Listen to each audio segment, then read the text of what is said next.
बेमेतरा के ग्राम टेबरी के दौरे पर राज्यपाल डेका, ग्रामीणों से संवाद कर सुनी समस्या। राज्यपाल ने ग्राम टेबरी को लिया गोद। टूरिस्ट के दौरे पर बेमेतरा पहुंचे राज्यपाल रमेश डेका। राज्यपाल ने प्रशासनिक अधिकारियों के साथ की बैठक। एक पेड़ मां के नाम अभियान के तहत लगाए गए पौधे। नक्सलवाद को लेकर सीएम विष्णु देसाई का बयान आया सामने। कहा, अब नक्सलवाद ले रहा अंतिम सांस। युवाओं ने सीएम से फिर की अपने विचार साझा। सोशल मीडिया पर आपत्तिजनक टिप्पणी पर हंगामा। हिंदू समाज का थाने में प्रदर्शन, मामले पर की एफआईआर की मांग। ग्राम धरदी में एक दिवसीय कार्यशाला आयोजित। संकल्प से सिद्धि कार्यक्रम के तहत हुआ आयोजन। पूर्व विधानसभा अध्यक्ष धर्म लाल कौशिक हुए शामिल। नमस्कार, स्वागत है आपका। मैं हूं आपके साथ सपना दीपक मंतेशिया। बुलेटिन का आगाज करेंगे। छत्तीसगढ़ के राज्यपाल रमेश डेका ने बेमेतरा जिले के ग्राम टेबरी में प्रेरक प्रवास किया और ग्रामीणों से सीधा संवाद कर उनकी समस्याएं सुनी। राज्यपाल ने ग्राम टेबरी को गोद लिया और इसके समग्र विकास के लिए प्रतिबद्ध है। पर्यावरण संरक्षण की पहल करते हुए उन्होंने एक पेड़ मां के नाम अभियान के तहत पीपल का पौधा रोपा, जबकि खाद्य मंत्री दयालदास बघेल ने कदम का पौधा लगाया। स्वास्थ्य सेवा के तहत राज्यपाल ने प्राथमिक स्वास्थ्य केंद्र का निरीक्षण किया और टीबी मरीजों को पोषण फूड बास्केट वितरित किए। उन्होंने स्कूली बच्चों को गणवेश, पुस्तकें और बैग वितरित किए। गांव में ओपन जिम स्थापना के निर्देश भी दिए गए। कार्यक्रम में खाद्य मंत्री दयालदास बघेल, सचिव डॉक्टर CR प्रसन्ना और प्रमिला गोस्वामी सहित कई गणमान्य लोग मौजूद रहे।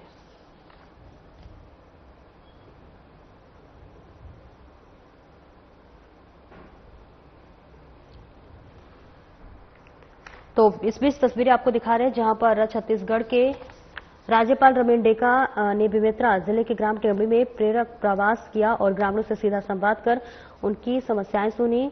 और इस बीच राज्यपाल ने ग्राम टेबरी को गोद लिया और उसके समग्र विकास के प्रतिबद्ध के पर्यावरण के लिए संरक्षण करते हुए उन्होंने एक प्रेरक पहल, एक पेड़ मां के नाम अभियान के तहत पीपल का पौधा रोपा और इसी के साथ साथ खाद्य मंत्री दयालदास बघेल ने कदम का पौधा लगाया। स्वास्थ्य सेवाओं के तहत राज्यपाल ने प्राथमिक स्वास्थ्य केंद्र का निरीक्षण किया और टीबी मरीजों को पोषण फूड बास्केट भी वितरित किए। इस बीच उन्होंने स्कूली बच्चों को गणवेश, पुस्तकें और बैग भी वितरित किए। उन्होंने स्कूली बच्चों को गांव में ओपन जिम स्थापना के निर्देश भी दिए और कार्यक्रम में खाद्य मंत्री दयालदास बघेल, सचिव डॉक्टर CR प्रसन्ना और प्रमिला गोस्वामी सहित कई गणमान्य लोगों की मौजूदगी रही। तो बेमेतरा से ये तस्वीरें आपको दिखा रहे हैं जहां ग्राम टेबरी के दौरे पर राज्यपाल का ये दौरा है। बेहद महत्वपूर्ण दौरा बताया जा रहा है। ग्रामीणों से संवाद कर उनकी समस्याएं सुनी और राज्यपाल ने ग्राम टेबरी को भी गोद लिया। आगे बढ़ेंगे जहां राज्यपाल रमेश डेका ने अपने 2 दिवसीय बेमेतरा प्रयास के दौरान जिला मुख्यालय स्थित बाजारपाड़ा के मां भद्रकाली मंदिर पहुंचकर विधिवत पूजा अर्चना की। इस मौके पर उन्होंने प्रदेशवासियों की सुख, समृद्धि, खुशहाली की कामना की। इस बीच मंदिर पहुंचने पर पुजारियों और व्यवस्थापकों ने उनका स्वागत किया और उन्हें मां भद्रकाली का चित्र भेंट किया। मंदिर परिसर में राज्यपाल ने मंदिर की व्यवस्था और गतिविधियों की जानकारी भी ली। उन्होंने यह धार्मिक प्रवास क्षेत्रवासियों के लिए प्रेरणादायी रहा।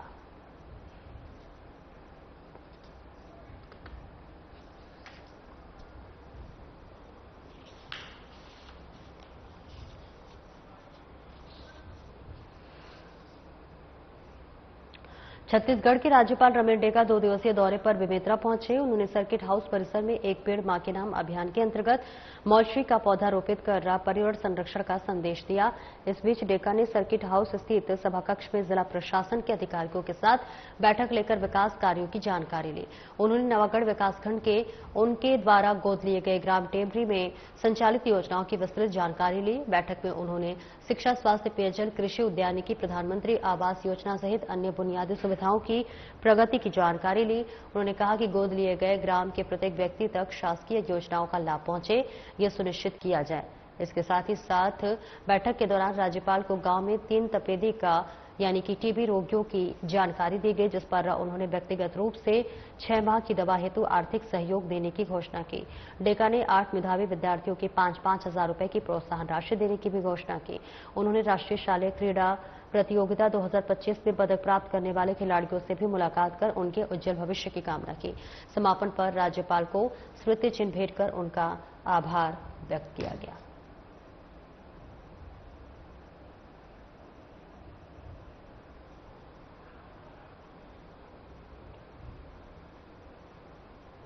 और छत्तीसगढ़ के मुख्यमंत्री विष्णुदेव साय ने कहा है कि मार्च 2026 तक नक्सलवाद को जड़ से समाप्त कर दिया जाएगा। उन्होंने बीजापुर जिले के सुदूर गांव के युवाओं से आत्मीय संवाद करते हुए कहा है कि राज्य सरकार नक्सल प्रभावित क्षेत्रों में शांति और विकास की नई राह खोलेगी।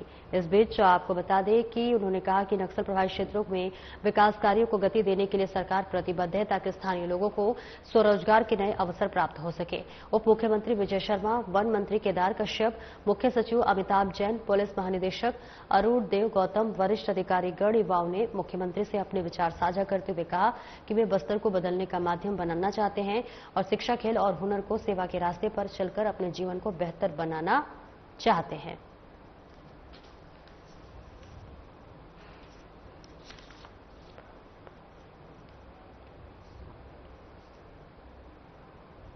कांकेर जिले के भानुप्रतापपुर थाना क्षेत्र में के ग्राम संबलपुर निवासी सुहेल खान द्वारा फेसबुक पर हिंदू समाज और भारत के खिलाफ अभद्र टिप्पणी किए जाने के बाद सनातन समाज आक्रोशित हो उठा है। गुरुवार दोपहर 3 बजे बड़ी संख्या में समाजजन भानुप्रतापपुर थाना पहुंचे और आरोपी के खिलाफ एफआईआर की मांग की है।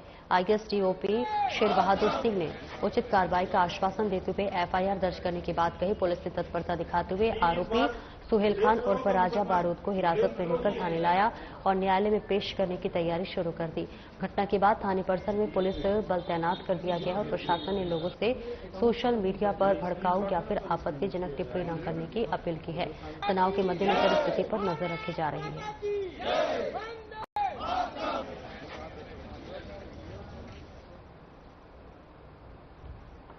पूर्व विधानसभा अध्यक्ष धर्मलाल कौशिक ग्राम धरदेई में संकल्प से सिद्धि कार्यक्रम अंतर्गत आयोजित एक दिवसीय मंडल स्तरीय कार्यशाला में शामिल हुए। उन्होंने कार्यशाला को संबोधित करते हुए कहा कि यह मंच प्रधानमंत्री नरेंद्र मोदी के 11 वर्षों की सेवा, सुशासन और जन कल्याणकारी उपलब्धियों को समर्पित है।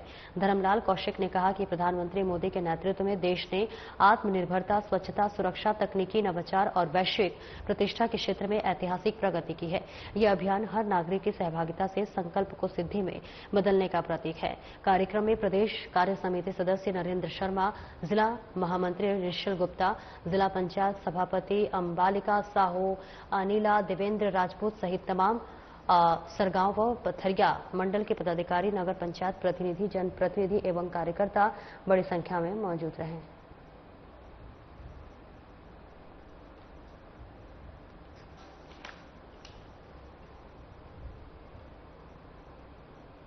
और आगे बढ़ेंगे जहां संभागायुक्त महादेव कावरे ने कलेक्टर परिसर, जिला पंचायत अनुविभागीय अधिकारी कार्यालय और तहसील के विभिन्न विभागों का औचक निरीक्षण किया। उन्होंने वित्त शाखा, खनिज शाखा, नजुल आबकारी, स्वच्छ भारत मिशन और खनिज न्यास शाखा सहित अन्य कार्यालयों में पहुंचकर कैश बुक, अभिलेख, पासबुक, रजिस्टर तथा राजस्व प्रकरणों की गहन जांच के निरीक्षण के दौरान उन्होंने कार्यालयीन अनुशासन दस्तावेजों की नियमितता और कार्य निष्पादन की स्थिति की समीक्षा करते हुए संबंधित अधिकारियों को आवश्यक दिशा निर्देश दिए। उन्होंने कार्यों में पारदर्शिता और जवाबदेही सुनिश्चित करने पर विशेष जोर दिया।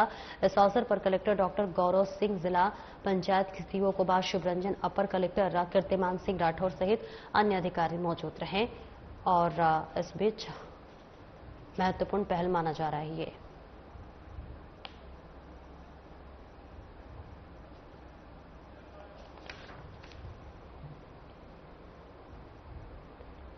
राजधानी रायपुर के वेंकटेश सुपर स्पेशलिटी हॉस्पिटल में एक जन्मजात हृदय एब्स्ट्रेंस अनोमैली से ग्रसित एक 17 वर्षीय बच्ची का जटिल ऑपरेशन सफलतापूर्वक किया गया। वेंकटेश सुपर स्पेशलिटी हॉस्पिटल के वरिष्ठ कार्डियक सर्जन डॉक्टर प्रतीक पांडे में बताया गया है कि यह अत्यंत दुर्लभ बीमारी है जो कि लगभग 2 लाख में एक नवजात में पाया जाता है और इस बीमारी के कारण रक्त का प्रवाह फेफड़ों की विपरीत दिशा में होने लगता है, जिससे मरीज को सांस लेने में कठिनाई और थकावट जैसे लक्षण होते हैं। शरीर में ऑक्सीजन की मात्रा 99% से घटकर 50 से 60% ही रह जाती है। Cardiac surgeon doctor Pradeep Pandey और उनकी टीम ने कोर रिपेयर नामक लाभकारी प्रक्रिया के सफल ऑपरेशन किया है और इसके बाद अब बच्ची सामान्य जिंदगी जी सकती है। आपको बता दें कि बच्ची को बचपन से ही सांस लेने में तकलीफ थी और दुर्लभ जटिल हृदय रोग से वह पीड़ित थी। यूनिक टेक्निक से ऑपरेशन सफल हुआ।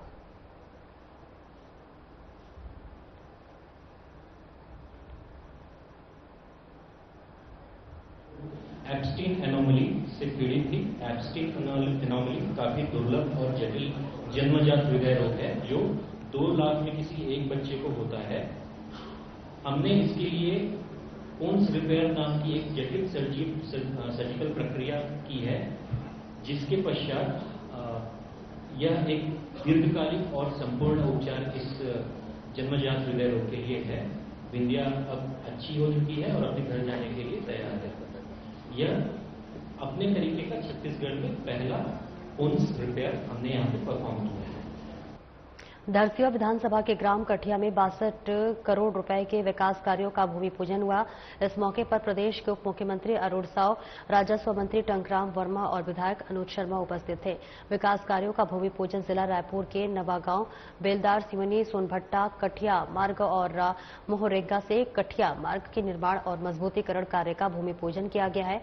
उप मुख्यमंत्री ने पीडब्ल्यूडी रेस्ट हाउस खरोरा के उन्नयन के लिए 50 लाख रुपए की घोषणा की और नए सड़कों के बनने का कार्य प्रारंभ होने की बात कही।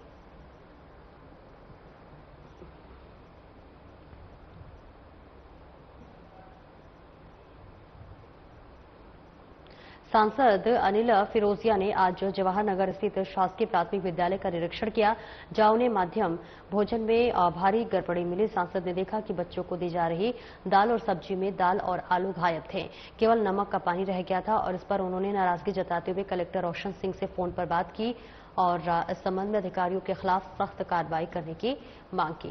सांसद ने कहा कि सरकार बच्चों के लिए गुणवत्तापूर्ण भोजन उपलब्ध करा रही है, लेकिन इस तरह की लापरवाही से छात्रों का हक मारा जा रहा है। साथ ही उन्होंने यह भी बताया कि उनके द्वारा सांसद निधि से स्कूल भवन निर्माण के लिए 70 लाख रुपए की राशि स्वीकृत की गई थी, लेकिन अभी तक इसका काम शुरू नहीं हुआ है।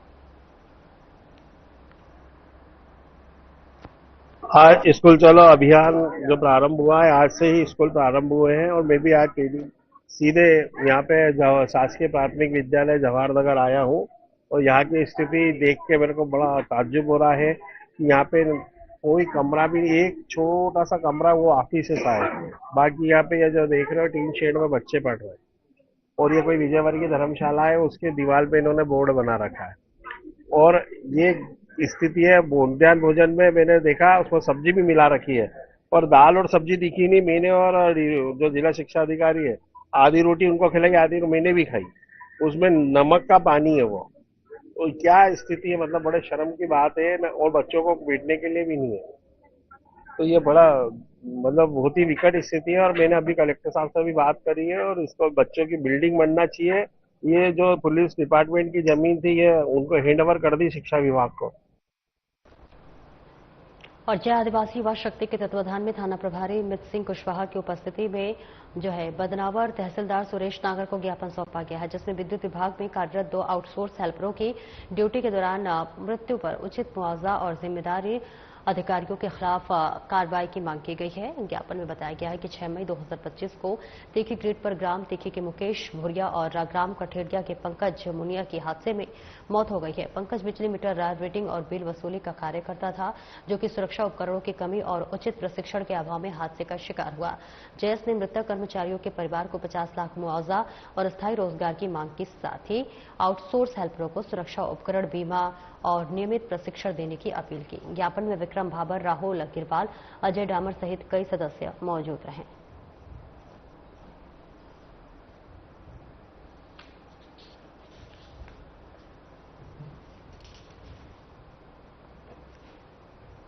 और आगे बढ़ेंगे जहां प्रधानमंत्री चरण पादुका योजना को लेकर छत्तीसगढ़ के उप मुख्यमंत्री अरुण साव का बयान सामने आया है।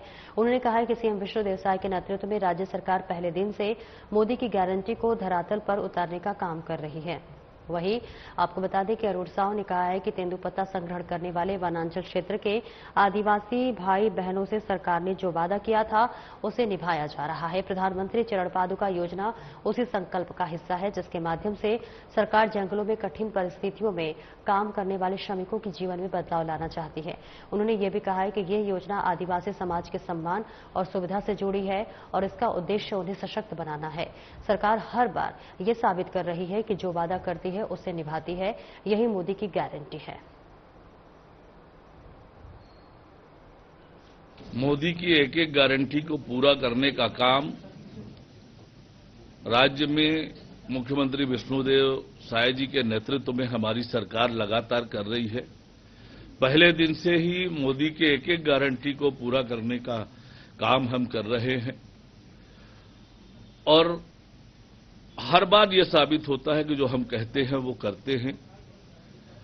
चरण पादुका ये फिर से जो तेंदुपत्ता संग्रहण करने वाले वनांचल क्षेत्र में रहने वाले हमारे आदिवासी भाई बहनों को देने का हमने वायदा किया था।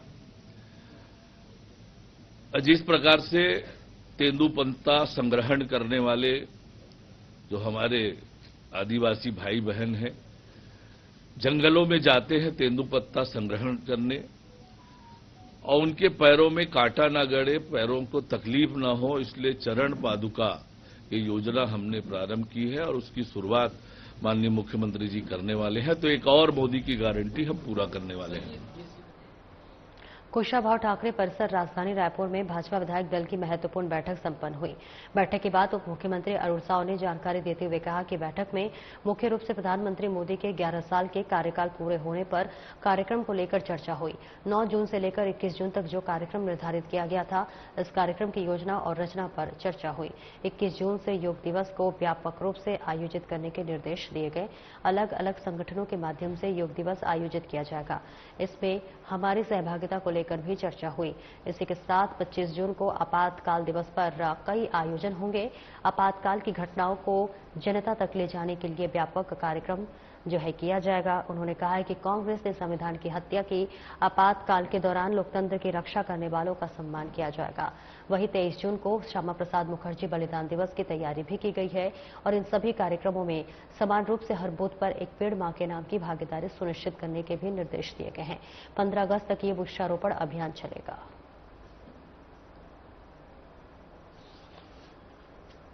भारतीय जनता पार्टी के विधायक दल की बैठक संपन्न हुई है।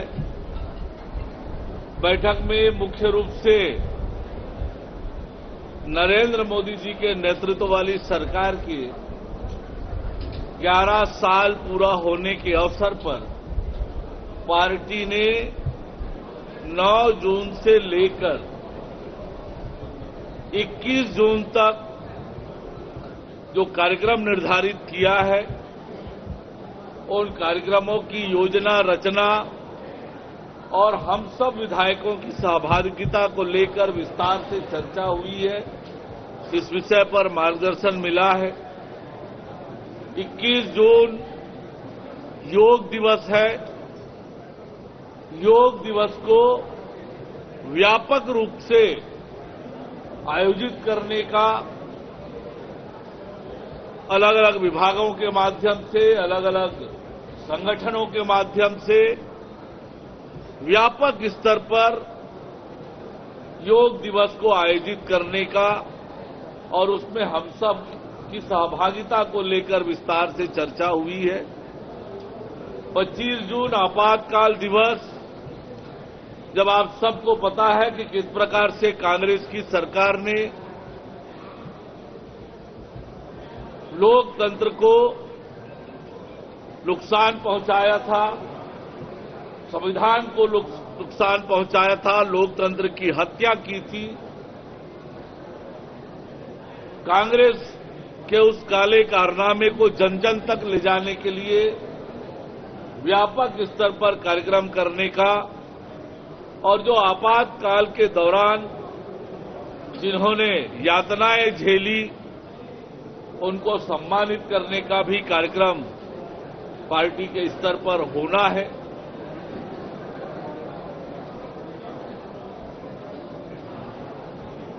ग्यारह साल की जो उपलब्धियां हैं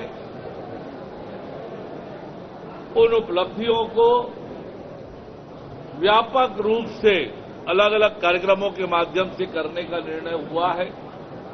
पार्टी ने आने वाले सभी कार्यक्रमों में 23 जून डॉक्टर श्यामा प्रसाद मुखर्जी जी की बलिदान दिवस है, हर एक मतदान केंद्र तक करने का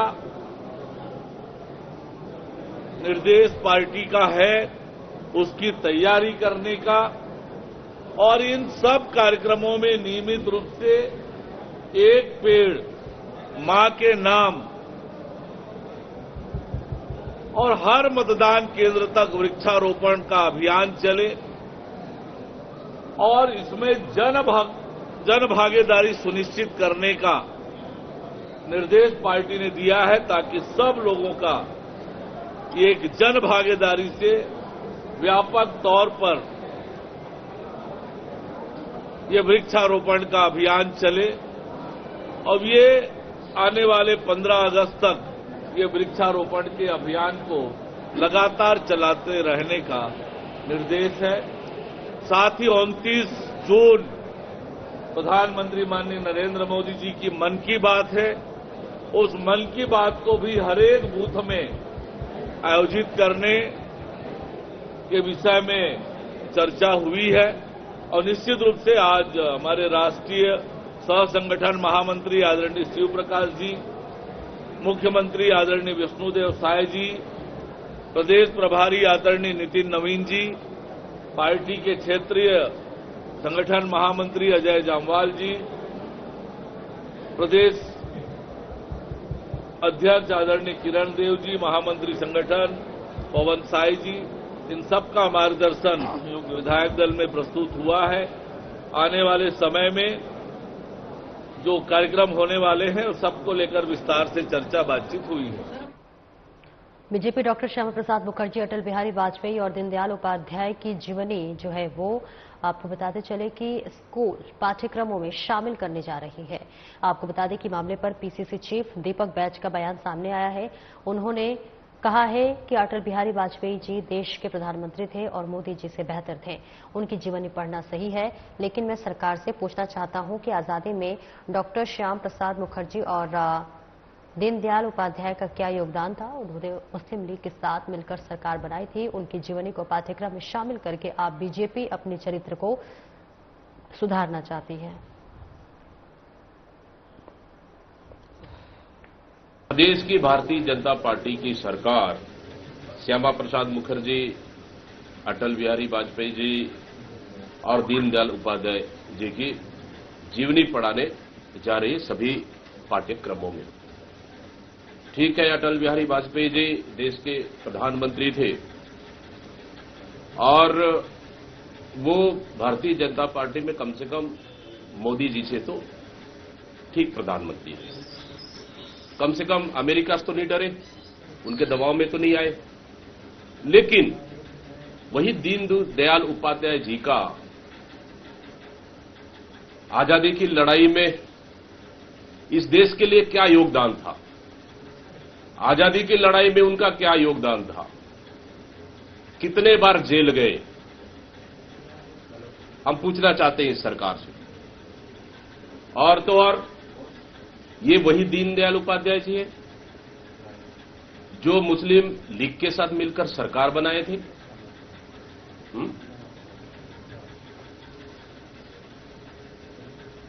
और श्यामा प्रसाद मुखर्जी जी मुस्लिम लीग के साथ मिलकर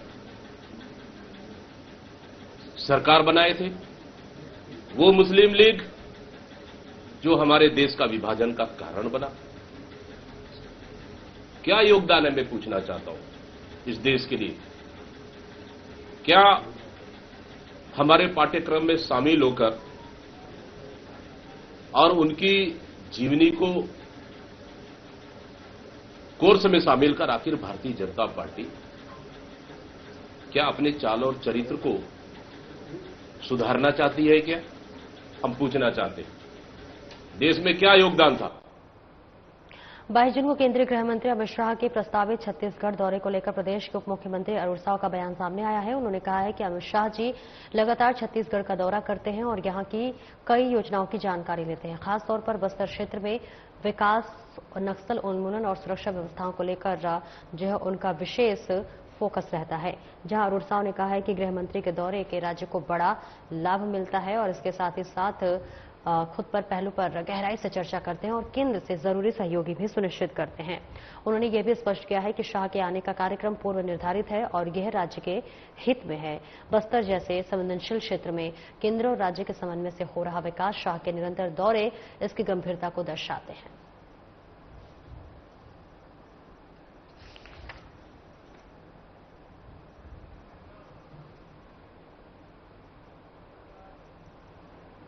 फिलहाल इस बुलेटिन में इतना ही। नमस्कार।